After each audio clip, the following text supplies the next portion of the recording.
يسعد لي اوقاتكم يا احلى عيلة.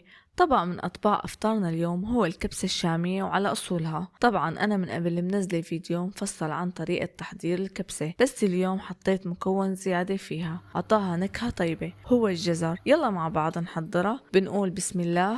عندي دجاج غسلته ونقعته بمي وخل وملح حتى اتخلص من الزنخة، والخل بيساعدني انه يستوي بسرعة. بسلق الدجاج وبشيل الزفرة، وبعدها بضيف المطيبات، ورق الغار وعود القرفة واليانسون النجمي، وبضغط الطنجرة. وبهذا الوقت بجهز بطنجرة معلقة سمنة، وبضيف عليها بصلة وسط مفرومة، بقلبهم حتى تدبل البصلة، وبضيف حبتين بندورة وسط مقشرين ومفرومين ناعم، بقلبهم وبتركهم مع بعض 5 دقايق. بضيف الفليفلة والجزر المبروش، وهي أول مرة بجرب فيها الجزر، فعلا عطى نكهة طيبة. بتركهم على نار وسط تقريبا 3 دقايق. نزل التوابل، وهي هيل وقرفة وكاري وكركم، طبعا من كل مكون معلقة صغيرة، ومعلقتين بهارات الكبسة والملح حسب الرغبة.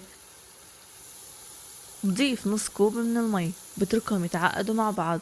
بعدها بضيف القرفة واليانسون النجمي، وبصب مي حسب عيار الرز عندي، بتركه حتى تغلي عندي المرقة، وبنزل دجاج قطعته حتى يتشرب نكهة الكبسة ويعطيني طعمة طيبة. بتركه 5 دقايق. بضيف رز الكبسة مغسول ومصفى على نار وسط حتى تبلش عندي تخف المرقة، وبتركها. وبعدها بخفف النار وبتركه يتهدى. وعملت صوص بيعطي الدجاج لون أحمر عنابي والطعمة خرافية.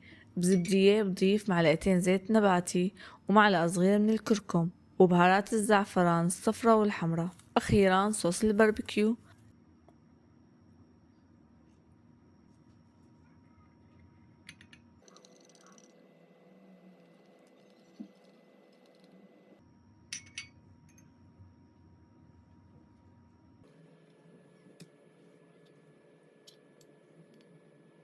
وبدهن وش الدجاج مرتين، وبعدها بدخل الفرن من الأعلى حتى يتحمر عندي الدجاج.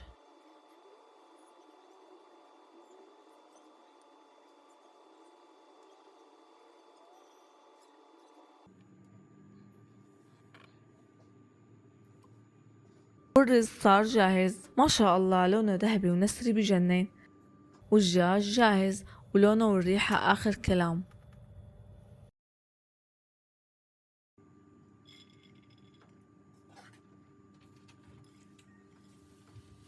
بجهز الطبق اللي بدي أقدم فيه الكبسة. ورمضان كريم، تقبل الله طاعاتكم وصيامكم، وأفطار شهي. وفضلا وليس أمرا، إذا كنتوا أول مرة عم تتابعوني لا تنسوا الاشتراك بالقناة وتفعيل زر الجرس حتى يصلكم إشعار بكل شي جديد، وتكبر عائلتنا فيكم. وانتوا يا حلوين، اللايك وكومنت بدعوة حلوة. ودمتم سالمين في رعاية الله، وموعدنا بكرة إن شاء الله بوصفة وفيديو جديد.